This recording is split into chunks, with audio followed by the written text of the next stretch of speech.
अवधूत चिंतन श्री गुरुदेव दत्त. श्री स्वामी समर्थ महाराज की जय. जय. आपला बृहदारण्यक उपनिषद चालू आहे आणि त्यातला दुसरा अध्याय आणि पंचम ब्राह्मण. त्यामध्ये 14 मंत्र आपण पूर्ण चिंतन केलं. 15व्या मंत्राचं सुरू केलं होतं. अर्धवट झालं ते. तर त्याचं चिंतन आता पुन्हा एकदा संक्षिप्त त्याचं मंत्र न म्हणता आपण फक्त त्याचा काय अर्थ आणि आशय आहे ते पुन्हा एकदा पाहू आणि मग पुढे जाऊया. तेव्हा मंत्र 15 याच्यामध्ये आत्म्याचं सर्व अधिपतित्व त्याचं काय आहे आणि सर्वतोपरी श्रेष्ठत्व काय आहे असं ह्याचं निरूपण या 15व्या मंत्रामध्ये केलेलं आहे. आणि त्याच्यामध्ये 15व्या मंत्राचा म्हणजे जो मंत्र आहे त्याचा जो अर्थ आहे तो अर्थ पहिल्यांदा पाहू आपण की हा जो आत्मा आहे तो समस्त भूतांचा अधिपती आहे, समस्त भूतांचा तो राजा आहे. आणि ह्या विषयामध्ये जो दृष्टांत ज्या प्रकारे रथाची नाभी, रथाची नेमीमध्ये सर्वच आरे हे सर्व त्या केंद्रबिंदूला समर्पित असतात. आणि अशा प्रकारे त्या आत्म्यामध्ये देखील समस्त भूत, समस्त देव, समस्त लोक, समस्त प्राण हे सर्वच काही आत्म्यामध्ये समर्पित असतात. आणि म्हणून आत्मा हा सर्वांचा राजा आहे, आत्मा हा सर्वात श्रेष्ठ आहे.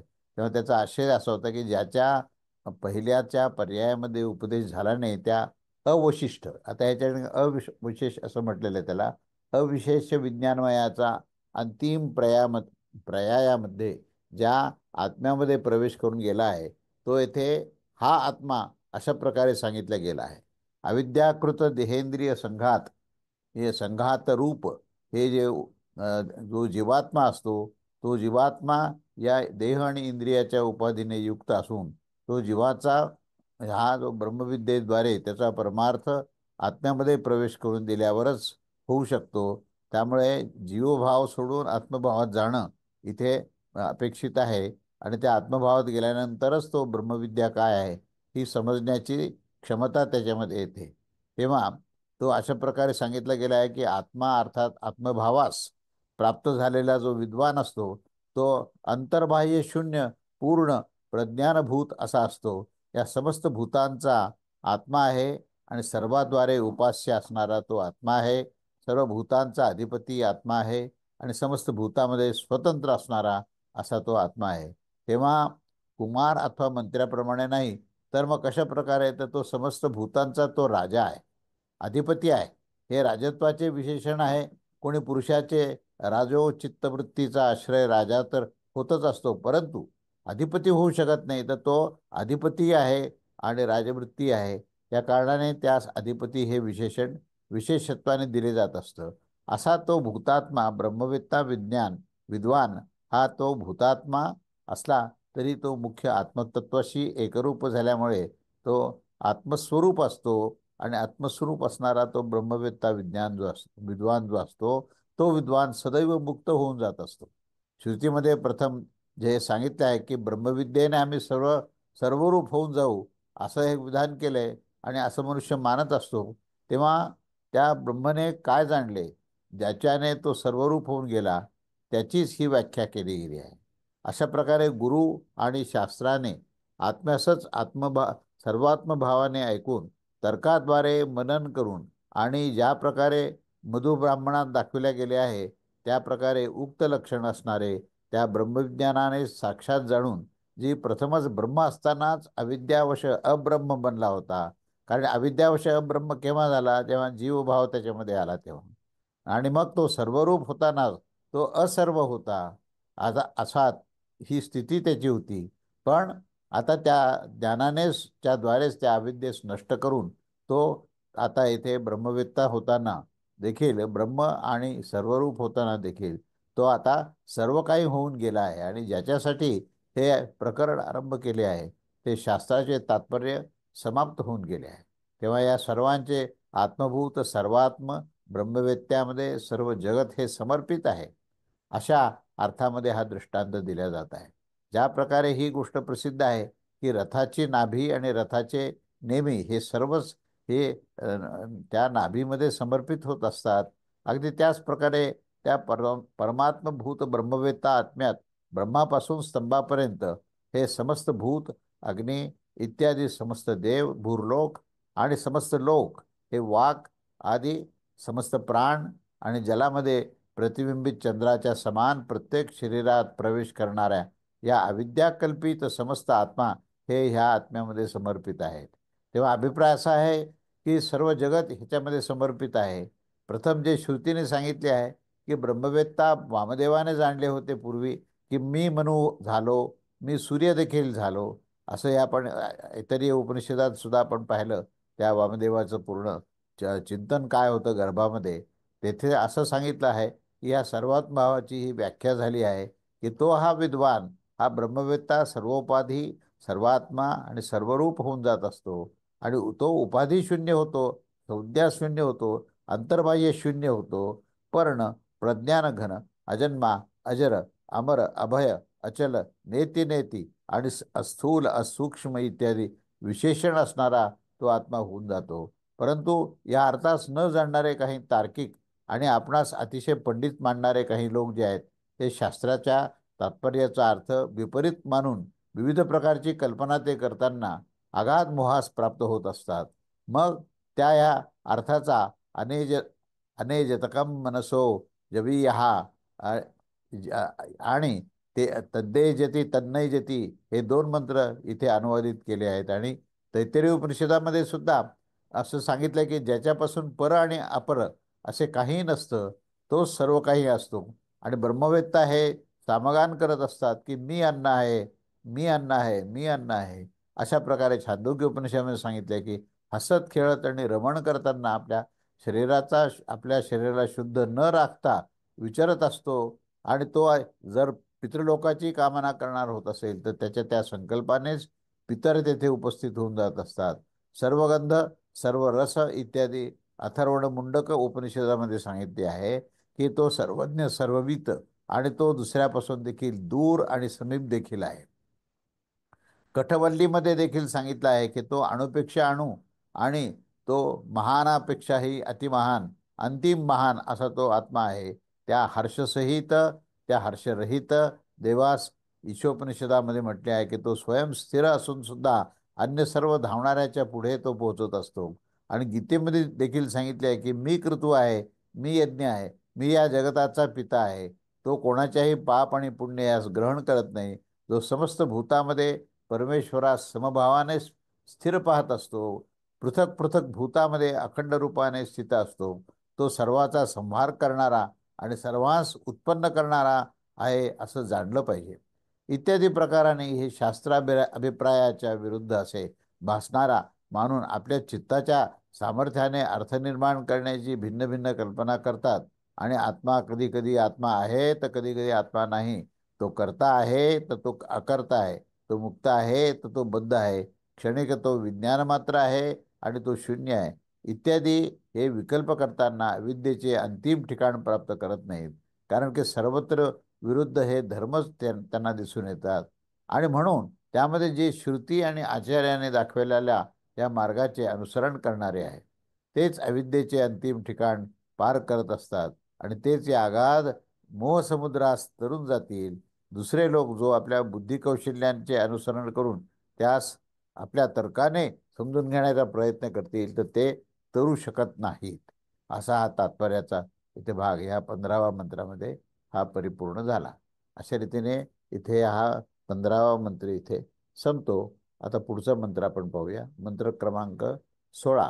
त्याची पूर्वपीठिका काय आणि तो मंत्र काय ते आपण पाहूया. ददंगांग अथर्वण द्वारा हे अश्विनी कुमारास इथे मधुविद्येच्या उपदेशाची आख्यायिका आहे.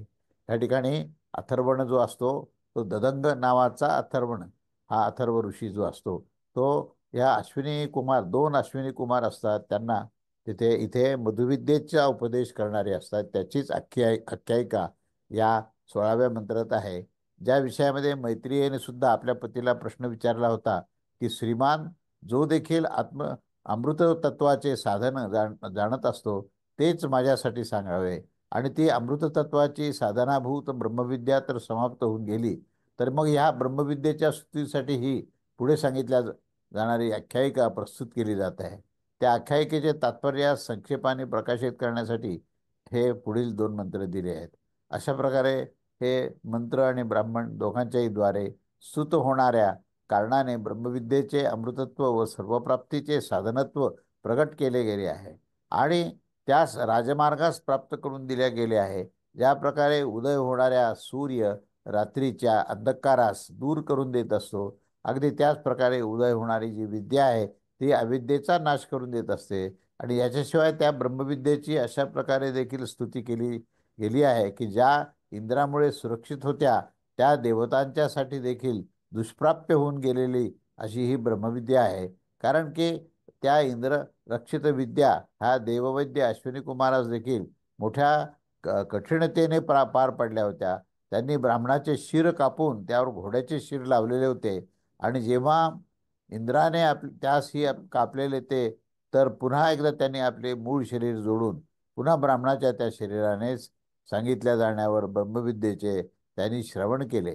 परंतु त्यापेक्षा अधिक कोणताही अन्य पुरुषार्थाचं साधन हे न न कधी झाले व न कधी होईल. तर मग वर्तमान तर होऊ कसे शकते. म्हणून यापेक्षा अधिक त्याची स्तुती होऊ शकत नाही. आणि ह्याच्याशिवाय ब्रह्मविद्येची अशा प्रकारे देखील स्तुती केली जात असते की ह्या लोकात प्रसिद्ध आहे की समस्त पुरुषार्थाचे जे साधन आहे ते साधनच हे कर्म आहे आणि ते कर्म धनसाध्य आहे. म्हणून त्यापासून तर अमृतत्वाची आशाच बाळगू नका. हे अमृतत्व तर कर्माच्या तुलनेत रहित केवळ आत्मविद्येच्या द्वाराच ते प्राप्त होत असतं. कारण की प्रवर्ग प्रकरण रूप कर्माच्या प्रकरणामध्ये सांगण्यासाठी प्राप्त होण्यावर देखील कर्माच्या विरुद्ध होण्याच्या कारणाने त्यास कर्म प्रकरणापासून काढून हे अमृत तत्व साधनेच्यासाठी संन्यासाचे बरोबर वर्णन केले आहे की म्हणून यापेक्षा अधिक कोणता अन्य पुरुषार्थाचे साधन आहे. ह्याच्याशिवाय ब्रह्मविद्येची अशा प्रकारे देखील स्तुती केली जाते की जसे की तो विराट पुरुषाचा एकटाच होण्याच्या कारणाने रममाण तो होऊ शकला नाही. आणि या श्रुतीने असं सिद्ध झालं आहे की याज्ञवल्क्य साधारण लोकांच्या समान होताना देखील आत्मज्ञानाच्या बळावर स्त्री पुत्र व धन या आदी संसाराची ही आसक्ती सोडून तो ज्ञानतृप्त होऊन आत्म्यामध्येच प्रेम करणारा होऊन गेला होता. अशा ह्याच्याशिवाय ब्रह्मविद्येची अशा प्रकारे देखील स्तुती केली जाते. कारण की संसार मार्गाने निवृत्त होताना देखील याज्ञवल्कजीने आपली प्रेयसी ही भार्यास आणि याच्या प्रेमाच्या कारणासच उपदेश केला आहे की तू मला अतिशय प्रिय भाषण करतेस, म्हणून तू येथे बैस आणि विशेष कथनरूप प्रमाणाने ज्ञात होत असते. येथपर्यंत आम्ही तुम्हाला दाखवलेच आहे की ही आख्यायिका ही ब्रह्मविद्येच्या स्तुतीसाठी आहे. परंतु आख्यायिका आहे काय, तर त्यावर आता आपण हा मंत्र पाहू. मंत्र क्रमांक 16. इदम वै तन्मधु दधगंगांग अथर्वण विशेष अथर्वणो विश्व अश्विभ्यामुवाच तदेत दृष्टि पश्यन्ना वोचात तद्वा नरा समये दंग स उग्रमा विक्रणोमी तन्युतूर्ण वष्टिमा दधंगंग यम मध्वात अथर्वणो वामश्वस्य शीर्ष्ण शीर्ष्ण प्रयदी उवाचेत. अर्थ असा आहे, 16वा हा जो मंत्र आहे त्याचा अर्थ असा आहे की त्या या मधूस दधंग्यंगा अथर्वण दधंग्य अंगा अथर्वण असं. तर अशा या ऋषीने त्या अश्विनी कुमारास असं सांगितलं होतं की ह्या मधूस पाहताना, तर ऋषी म्हणजेच मंत्र, तर ह्या मंत्राने सांगितले आहे की मेघ ज्या प्रकारे वृष्टी करत असतो अगदी त्याच प्रकारे हे नराकार अश्विनी कुमारो तुम्हाला मी हे सांगतो, ऐका की मी लाभासाठी केलेले तुम्हा दोघांना त्या उग्र 10 कर्म प्रकट करून देत असतो. ज्यास ज्यास मधूचे दधंग्या अथर्वण ऋषींनी तुमच्या प्रती अश्वाच्या शिराचे वर्णन केले आहे, असा मंत्राचा अर्थ आहे. तेव्हा त्याचा आशय असा आहे की इदम या पदाच्या मागे दाखविलेले ज्या विषयाचे समीपस्थ वस्तूच्या प्रमाणे निर्देश करत आहोत. कारण की तो बुद्धीमध्ये सन्निहित आहे आणि वै शब्द जो आहे तो स्मरणाच्या साठी आहे.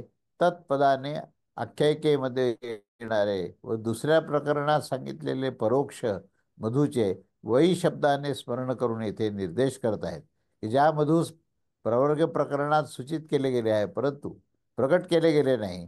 त्याच मधूचे येथे जवळच ह्या पृथ्वी इत्यादी त्या प्रकरणांतरामध्ये याच्या संबंधी कोणत्या सूचना दिल्या आहेत, तर ह्या प्रकरणामध्ये याची कोणत्या प्रकारे सूचना दिली हे सांगताना अथर्वण दधंग्याने या दोन्ही अश्विनी कुमारास मधुब्राह्मण ऐकवले आणि हे यांचे प्रियधाम आहे आणि हेच पुढे दाखविले आहे.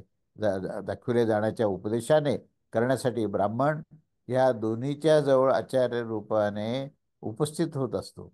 त्या ददंगंगा अथर्वणाने सांगितले की इंद्राने मला सांगितले आहे की जर तुम्ही याच्या काही अन्याच्या प्रती सांगाल तर त्याच समयी मी तुमचे मस्तक छाटून देईल.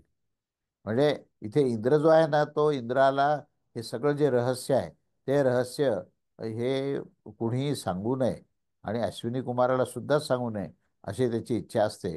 आणि म्हणून तो त्या ठिकाणी तो जवळजवळ धमकीच देतो की तुम्ही जर हे सर्व रहस्य सांगितलं तर मी तुम ह्या माझा क्रोध वाढेल आणि मी तुमचं मस्तक छाटून देईन. त्यामुळे मी भीत आहे. जर तो मस्तक कापणारच नसेल तर मी तुम्हा दोघांचे उपनयन सुद्धा करून देईल. दोघांचे म्हणजे ह्या दोन अश्विनी कुमारांचे. त्यावर त्याने सांगितले की आम्ही त्यांच्यापासून तुमचे रक्षण करू. ददंग्य कशा प्रकारे माझे रक्षण करतील. तर अश्विनी कुमार म्हणाले की ज्या समयी आमचे उपनयन कराल त्या समयी आपले शिर कापून दुसऱ्याच्या जागी घेऊन जाऊ आणि तिथे ठेवून देऊ आणि नंतर घोड्याचे शिर आणून तुम्हाला लावू. म्हणजे अश्विनी कुमार हे म्हणजे देवाचे वैद्य आहेत, त्यामुळे त्यांच्यामध्ये क्षमताही खूप आहे. तेव्हा जर इंद्राने जर या ब्राह्मणाचं शिर कापून जर ते कापून बाजूला ठेवले तर अश्विनी कुमार म्हणतो की त्याच ठिकाणी आम्ही तुम्हाला इलाज करू की तिथे घोड्याचं शिर आणून लावू आणि आपणास उपदेश करताना जर ते घोड्याचेही शिर जर कापत असतील तर आम्ही पुन्हा एकदा जे मूळ मस्तक जिथे कापून ठेवलेलं आहे त्याला पुन्हा एकदा तुमच्या तुमच्या ह्याच्यावर धडावर ते मस्तक जोडून देऊ. त्यावर मग असं म्हणाले की खूप छान असे सांगून त्यांनी त्याचे उपनयन केले. ज्या समयी त्यांचे उपनयन केले आणि त्या समयी त्यांनी त्या इंद्राने त्याचे मस्तक कापून अन्यत्र ठेवून दिले आणि घोड्याचे शरीर आणून त्यांना जोडून दिले. त्याने दधंग्याने त्यांना उपदेश केला की ज्या समयी ते त्यांना उपदेश करायला गेले होते तेव्हा इंद्राने येऊन त्यांचे ते मस्तकही कापून टाकले व नंतर त्याने त्यास मूळ मस्तक जोडून दिले. परंतु तेथे जेवढे प्रावर्गभूत जे मधू आहेत तेवढेच सांगितले गेले आहेत. आत्मज्ञान संज्ञक कक्ष हे मधूचे वर्णन नाही केले गेले आणि ती आख्यायिका सांगितली गेली आहे की त्यास येथे स्तुतीच्यासाठी प्रदर्शित केले जात होते. तेव्हा त्या ह्या मधूचे या ददंग अंगवर्णा ददंग अथर्व वर्णाने हे अश्विनी कुमाराच्या प्रती अशा प्रकारे प्रपंचाचे बरोबर वर्णन केले आहे. त्या या ऋषी येथे मंत्राचे वाचक आहेत. तेव्हा या कर्मास पाहताना सांगितले गेले आहे. कशा प्रकारे सांगितले की तद्दंश अशा प्रकारे येते ते तत् आणि दंश असे दोन शब्दाची संधी तिथे आहे आणि तदंस तद्दंस असा हा शब्द झालेला आहे. तेव्हा ह्यापूर्वी या दुर्वर्ती पदाचा हे अन्वय असा आहे की दंस या कर्माचं नाम आहे आणि ते दंस दंस कर्म जे आहे ते विशेषणाने युक्त आहे. तर कोणत्या तर उग्र क्रूर वाम तुम्ही दोघांचाही हे नरा नराकार अश्विनी कुमारांनो ते कर्म कशा प्रकारचं करत होते तर सनयाच्या लाभासाठी. कारण की लाभाचा लोभी पुरुष हे लोकांमध्ये देखील क्रूर कर्म करून बसत असतो. ज्या प्रकारे लोकांमध्ये देखील असं होत असतं की तसेच या दोनही मध्ये आपल्याला हे प्रकर्षाने पाहिल्या जात आहे. मंत्र सांगत आहेत की तुम्ही जे एकांतात केले आहे त्यास मी प्रकट करून देत आहे. कशाच्या प्रकारे समान की त्यावर दाखविले जात आहे की तदन्यमुतु न अर्थात मेघाच्या समान वेदात जो नकार कोणत्या तरी पदाच्या मागे राहत असतो तो उपचार मात्रामध्ये उपमाच्या अर्थामध्ये होत असतो, निषेध अर्थामध्ये मात्र तो होत नाही. अशा प्रकारे तिथे विवेचन केले आहे. जसं अश्वम न हे जे वाक्य आहे हे वाक्य अश्वाच्या समान अशा अर्थामध्ये आहे. त्याच प्रकारे जसे मेघ गर्जनादी शब्दाच्या सहित वृष्टीस प्रकाशित करत असतात. त्याच प्रकारे मी तुम्हा दोघांचा क्रूर कर्मास प्रकट करत आहो असं सांगून त्याचा संबंध आहे. आणि म्हणून शंका अशी त्यावर परत आता व्यक्त करतात की परंतु हे दोन्ही जर मंत्र हे अश्विनी कुमाराची स्तुतीसाठी आहे, असं कसं काय म्हणता येईल तुम्हाला, अशी शंका व्यक्त केली. आणि ही तर आम्हाला असं वाटतं की इथे अश्विनी कुमाराची निंदाच केलेली आहे. तर असं काही आहे का आणि असा काही दोष आहे का, असा प्रश्न विचारलाय. त्याचं समाधान करताना सांगितलंय की हा काही दोष नाही, ही तर त्याची स्तुतीच आहे. हे मंत्र जे आहेत ते निंदावाचक नाही आहेत. कारण की असे क्रूर कर्म करणाऱ्यावर देखील तुम्हा दोघांचे केसासही धक्का लागू देणार नाही, न तुमची कोणती हानी होऊ शकेल.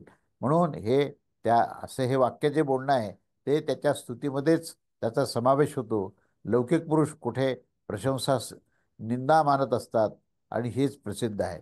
ददंग नामाच्या अथर्वणाने येथे ह ह निरर्थक निपात आहेत. ज्या आत्मज्ञानरूप कक्षमधूचे तुम्ही घोड्याच्या शिराने प्रयत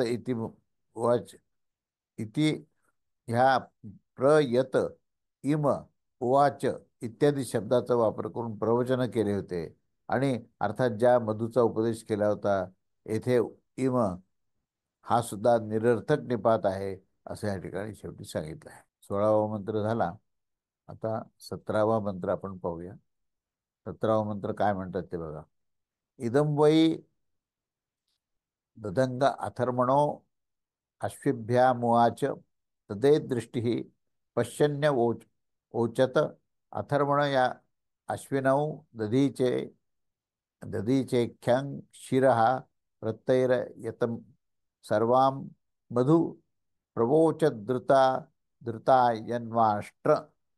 यद्स्रावपि कक्षम वामिति. अथर्व अर्थ असा आहे ह्याचा. या दुसरा अध्यायातला 5व्या च्यामध्ये ब्राह्मणामध्ये 17वा मंत्र आहे. तेव्हा याच्यामध्ये मधूचे दधंगंगा अथर्वणाने अश्विनी कुमारास उपदेश केला आणि ह्यापासून ऋषी मंत्रदुष्ट ह्या मंत्रदुष्टाने त्यांनी सांगितले की हे अश्विनी कुमारांनो, तुम्ही दोघेही अथर्वण दधंग्याच्या साठी घोड्याचे शिर आणले.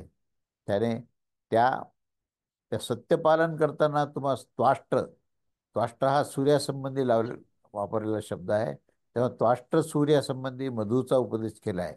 आणि आणि ते दस्र म्हणजे शूत्रहिंसक तो आत्मज्ञानासंबंधी कक्ष म्हणजे गोप्य मधू होते, ते देखील तुम्हाला असंच म्हणाले होते. तेव्हा आशय असा आहे ह्या मंत्राचा की इदम वै तन्मधुः इत्यादी कथन हे पूर्ववतच अन्य मंत्र प्रदर्शित करण्यासाठी आहे. अर्थात अशा प्रकारे अशा प्रकारे दुसऱ्या मंत्राने देखील त्याच आख्यायिकेचे अनुसरण केले आहे. ही ददंग्य नाम असणारा जो अथर्वण, आणि अथर्वण तर दुसरा देखील आहे, या कारणाने ददंग्य नामक अथर्वण असं वारंवार सांगितलेलं आहे. त्यास विशेषणयुक्त असं शब्दाचा प्रयोग केला आहे. तेव्हा हे अश्विनी कुमारांनो, त्या ददंग्य अथर्वणाच्या साठी हा मंत्रदृष्टा ऋषीचे जे वचन आहे ते वचन काय आहे, तर तुम्ही अश्वाच्या अश्वाच्या हा स्वभूत शिर अर्थात ब्राह्मणाचे शिर छेदून तुम्हा अश्वाचे शिर त्या ठिकाणी लावले, तेव्हा तेही अश्वाचे शिरसुद्धा छेदले आणि असे अत्यंत क्रूर कर्म करून त्या अश्वाच्या शरीरास तुम्ही ब्राह्मणाच्या जर ऐष्यतम हे अशा प्रकारचे पोचविले.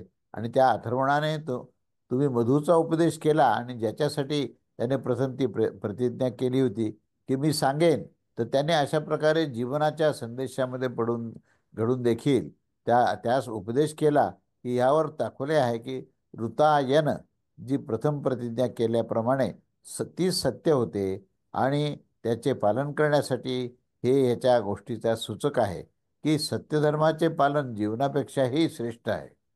आणि ज्याने कोणत्या मधूचा उपदेश केला तर त्यावर सांगितले जात आहे की त्वाष्ट्र मधूचे त्वष्टा सूर्यास त्वष्टा आहे सूर्यास म्हणत आहे की त्याच्याशी संबंध ठेवणाऱ्या मधूबद्दल यज्ञाचे शिर कापल्यावर तो त्वष्टा होऊन गेला आणि त्याच्या प्रतिसंधान म्हणजे जोडण्याच्यासाठी प्रवर्ग कर्म करण्यात आले.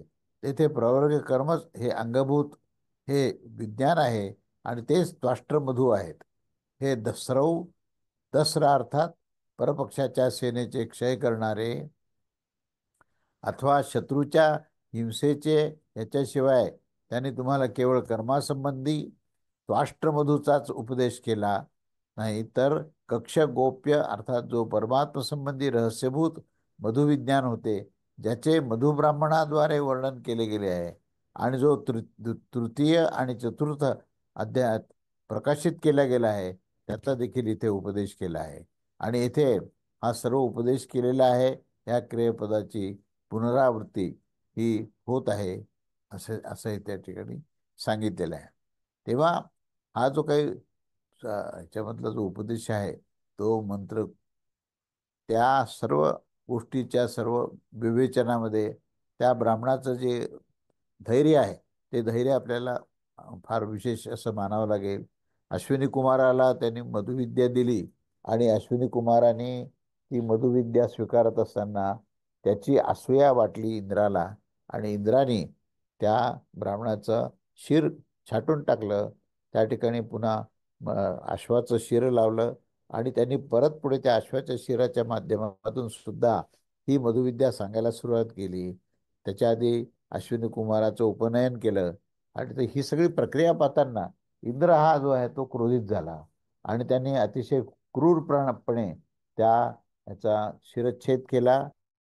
अश्वाचं शिर लावलं, त्याही जे अश्वाचं शिरच्छेद केला आणि आधी जे शिरच्छेद केलेलं जे ते ब्राह्मणाचा हे होतं, वरचं डोकं होतं, तर ते पूर्ण परत एकदा त्याने लावलं आणि त्याचं जीवनाला सातत्य हे धन्वंतरीने केलं. कारण त्याच्यामध्ये ती सगळी कला होती आणि म्हणून त्याने केलं. तेव्हा इथे अश्विनी कुमाराकडून ब्राह्मणाला जीवन दान मिळालं आणि ब्राह्मणाकडून ही सर्व मधुविद्या जी आहे ती अश्विनी कुमाराला मिळाली. तर हे ह्याच्यामध्ये दोन गोष्टी पाहायला मिळतात की त्या ब्राह्मणाचं सातत्य, चिकाटी आणि विद्या देण्याचा त्याचा जो प्रयत्न आहे तो वाखाणण्यासारखा आहे. आणि दुसरी गोष्ट अशी दिसते की इंद्र जो आहे तो मूलतः क्षत्रिय धर्माचा आहे आणि त्याने आपल्या सर्व जे जे आपले राज्यातले सगळे जे लोक आहेत, जे श्रेष्ठ लोक आहेत, त्यांनी आपला धर्म सोडू नये आणि म्हणून त्यांनी सांगितलं की तुम्ही हे मधुविद्या घेऊ नका. पण तरी त्यांनी घेतली आणि त्या ब्रह्मविद्येच्या स्वीकार करण्याच्या कार्यामध्येच ह्याचा अतिशय प्रकारचा विरोध होता. आणि असं आपल्याला दिसतं की अ, जो इंद्र आहे तो इंद्र जो आहे तो कोणालाही अधिक विद्या देण्याच्या विरोधात असतो. म्हणजे आमचाही साधनेत अनुभव असा आहे की जेव्हा उपनिषदावर महाराज भाष्य करायचे तेव्हा पुष्कळदा इंद्र जो आहे त्याला विरोध करायचा आणि म्हणायचा की अशा प्रकारचं तुम्ही हे ज्ञान मानवाला देऊ नका, एक दिवस ते माझ्यापेक्षाही श्रेष्ठ होतील. आणि म्हणून ते उपदेश करण्याकरता ते अत्यंत विरोध करायचा आणि तो पुष्कळदा त्याने असा घसा सुद्धा पूर्ण दाबलेला आहे की जे आवाजच येऊ नये म्हणून. त्यावेळेस ती घटना अशी साधारण एक 10 वर्षापूर्वीची घटना आहे. त्यावेळेस महाराजांनी त्या इंद्राला शिक्षा केली की ह्या मुखाच्या द्वारेच मी बोलणार आणि मी सर्व मानवतेला मी निश्चितपणे ह्या ब्रह्मतत्वाचं रहस्य सांगणार. तेव्हा तू मला थांबू नकोस म्हणून त्याने त्याला दंड दिला की तू आता ह्या भवनाच्या बाहेर तू 13 दिवस या ठिकाणी इथे म्हणजे ह्या ठिकाणी संरक्षणाचं काम घे म्हणून त्याला त्यांनी शिक्षाही केली. तर ह्या असा जो घडलेला प्रसंग आहे तो प्रसंग आणि इथे जो आपण पाहतोय की हा जो अथर्वण ऋषी जो आहे तो ब्राह्मण त्याने सुद्धा अतिशय चिकाटीने यांनी याचा म्हणजे आवाज बंद करण्याकरता शिर छाटलं तरीही त्यांनी पुन्हा पुन्हा तो त्या प्रयत्न आपला चालू ठेवला. अश्विनी कुमाराच्या मदतीने पुन्हा एकदा अश्वाचं शरीर लावलं, तेही छाटल्यावर मूळ शरीर लावलं आणि आपलं कार्य परिपूर्ण केलं. हे त्यासारखंच ते उदाहरण आहे. त्यामुळे हे दोन गोष्टी आपल्याला दिसतात की तिथे ब्राह्मणाचा ती चिकाटी आहे आणि इंद्राचा क्रौरपणा आहे, क्रूर कर्म अशा प्रकारचे आहे. असं या निमित्ताने या आख्यायिकेच्या माध्यमातून आपल्याला हा अभ्यास केला जातो. असा हा 17वा मंत्र जो आहे तो इथे परिपूर्ण होतो. त्याच्यात आता पुढचा मंत्र आहे तो 18वा मंत्र. तो मंत्र काय तो आपण पाहूया. इद इदम वै तन्मधु ददंग अंगा अथर्वण ऋषी अविश्व अ- अथर्वणो विश्वाभा उवाच तदे दृष्टी पश्यन्नवोचत दुरश्चक्रे द्विपदः पुरश्चक्रे चतुष्पदः पुरः सपक्षी भूत्वा पुरः पुरुषः अविशे अविशद्यति स वा अयं पुरुषः सर्वासु पुरुषु पुरुष पुरिये पुरिशयो नयनेन किंचन नयनेन किंचन संवृत्तम. तर अर्थ असा आहे की या मधूचं जे काय ददंग्यान अथर्वण ऋषीने उपदेश केला, याला पाहताना ऋषीने असं सांगितलं की परमात्म्याने 2 पाय असणारा शरीर बनवलं आणि तोच मानव आहे. आणि त्याचबरोबर 4 पाय असणारं सुद्धा हे पशुचं शरीर बनवलं. प्रथम तो पुरुष जो आहे तो पक्षी होऊन पक्षी झाला आणि पक्षी होऊन तो शरीरामध्ये प्रविष्ट झाला. तोच हा पुरुष हा समस्त पुरीमध्ये म्हणजे शरीरात, पुरी या शब्दाचा अर्थ शरीर आहे, तर त्या शरीरात येऊन तो परिचय आहे असे काहीही नाही. तर जो पुरुषापासून झाकून टाकला गेलेला आणि असे देखील काही नाही की त्याच्यामध्ये पुरुषाचा प्रवेश झाला नाही, जो की पुरुषाने व्याप्त न होईल. अर्थात त्याचा आशय असा आहे की इदम वै तन्मधु इत्यादी वाक्याचा अर्थ हा पूर्ववतच आहे की उपर्युक्त 2 मंत्र हे प्रवर्ग संबंधी आख्यायिकाचा उपसंहार करणारा आहे. आणि ह्या प्रवर्गीय संबंधी 2 अध्यायाचा अर्थ या उपयुक्त आख्यायिकाभूत 2 मंत्राद्वारा प्रकाशित केला गेला आहे. तेव्हा या ब्रह्मविद्येसंबंधी 2 अध्यायाचा अर्थ पुढील 2 ऋचामध्ये द्वारा प्रकाशित करणं आहे. यापासूनच श्रुती प्रवृत्त होत असते आणि अथर्वणाने तुम्हा दोघांना जो कक्ष म्हणजे जो मधु कक्ष सांगितला होता त्याच्यावर सांगितले आहे की ते मधु काय आहे आणि त्याचं वर्णन जे आहे हे या ठिकाणी विस्ताराने इथे केले जात आहे.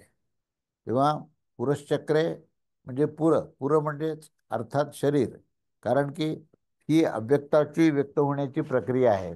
आणि त्या परमेश्वराने अव्यक्त नामरूपास व्यक्त करताना प्रथम भूहू आदी लोकांची रचना केली आणि द्विपदांची 2 पाय असलेले ची उपलक्षित मनुष्य शरीर असणे आणि पक्षी शरीराची चक्रे रचली आणि चतुष्पद 4 पायांनी उपलक्षित पशु शरीरास बनवले.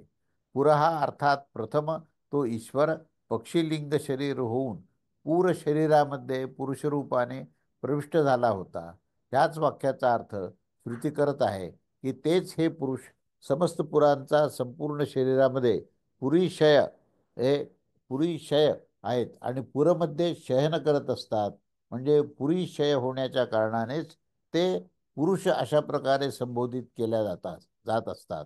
याच्याशिवाय काहीही अनावृत्त अनाच्छादित नाही आणि ह्याच्यापासून असे काही देखील असमृद्ध नाही. अर्थात असे काहीही नाही जिथे पुरुषांच्या मध्ये आणि बाहेर राहून स्वयंप्रविष्ट व्याप्त होणारे नाही. अशा प्रकारे तेच नामरूपात्मक अंतर्बाह्य भावाने देह आणि इंद्रिय रूपाने स्थित असतात. तेव्हा तात्पर्य असं आहे की हे जे पुरुषचक्रे इत्यादी मंत्र संक्षेपाने आत्म्याच्या एकत्वाचेच इथे निरूपण केलेले आहे. आत्म्याचाच तो आविष्कार आहे. असे या ठिकाणी हा 18वा मंत्र इथे संपन्न झाला. 19वा मंत्र सुरू करू, पण तो मोठा विस्तार असल्यामुळे त्याचं परिपूर्ण होणार नाही. तेव्हा आपण त्याचा आपण मंत्राचा उच्चारण करून त्याचा अर्थ सांगायचा प्रयत्न करू. तर इदं वै तन्मधु ददंगा थर्वणो अश्विभ्याम उवाच तदेदृष्टिः पश्यन्न ओचत रूपं रूपं प्रतिरूपो प्रभुव तदस्य रूपं प्रतिचक्षणाय इंद्रो मायाभिः पुरुरूप इयते युक्ता हास्यं दृश्यः शता देशेति अयं वै हस्यो यं वै दश च सहस्राणि बहुत चानंतानि च तदेत ब्रह्मपूर्व मन परमन मनंतर बाह्यात्म यमात्म ब्रह्म सर्वानुभूरित्य अनुशासनम. अर्थ असा की त्या ह्या मधूचे हे ददंग्यंगा अथर्वण अश्विनी कुमारास सांगतात. ह्या अथर्वण ऋषींनी अश्विनी कुमारास उपदेश केला. हे पाहताना ऋषींनी सांगितलं की ते रूपाचे प्रतिरूप होऊन गेले आणि ईश्वर मायेने अनेक रूप प्रतीत होऊन असतात. शरीर रूपाने रथामध्ये जोडलेल्या ह्याच्या इंद्रियरूप घोडे जे आहेत ते शत आणि दश आहेत. असा हा परमेश्वरच हरी इंद्रिय रूप अश्व आहे आणि हेच दश, सहस्र, अनेक आणि अनंत अशा प्रकारचे आहेत. ते हे ब्रह्म अपूर्व करणारा जो हितरहित म्हणजे अपूर्व कारणरहित असून तो कार्यरहित आहे, अनंतर विजातीय द्रव्याने रहित आणि अबाह्य आहे. तो आत्मा सर्वांचा अनुभव करणारे ब्रह्म आहे. हेच समस्त वेदांचे हे अनुशासन आणि त्याचा हा उपदेश आहे. असा या 19व्या मंत्राचा हा त्याचा अर्थ आहे. तेव्हा त्याचा आशय असा आहे की इदम वै तन्मधू इत्यादी आशय. आता आशय आशय सांगायला सुरुवात केली. या ठिकाणी आशय असा आहे की इदम वै तन्मधू इत्यादी वाक्याचा अर्थ हा पूर्ववर्तच आहे. रूपरूपाचे प्रतिरूप होऊन गेले, अर्थात रूपरूपाचे प्रति त्याचे समान अन्य रूप असणारे ते होऊन गेले. प्रतिरूप अर्थात अनुरूप, कारण की माता पिता जसे स्वरूपवाले अर्थात त्याच्याच अनुरूप पुत्र होऊन उत्पन्न झालेला आहे. कारण की चतुष्पादापासून द्विपद आणि द्विपदापासून चतुष्पदाची उत्पत्ती ही होऊ शकत नाही. त्यामुळे नाम आणि रूपास व्यक्त करणारा तो परमेश्वरच रूपरूपाचे प्रतिरूप होऊन गेला. परंतु प्रतिरूपाची प्राप्ती होणे ही कशाकरता असेल तर त्यावर आता दाखवले गेले आहे की तो ह्या आत्म्याच्या रूपाचे ही प्रतिचक्षण प्रतीख्यापनाच्यासाठी.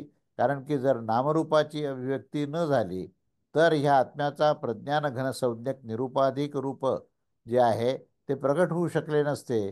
परंतु ज्या समयी कार्यकारण भावाने नामरूपाची अभिव्यक्ती होत असते तेव्हाच त्याचे रूप हे प्रगट होत असते. तेव्हा जसं इंद्र परमेश्वर मायेने अर्थात प्रज्ञेने अथवा नामरूप उपाधी जनत मिथ्या अभिमानाने पुरुरूप अनेक रूप जाणला जात असतो.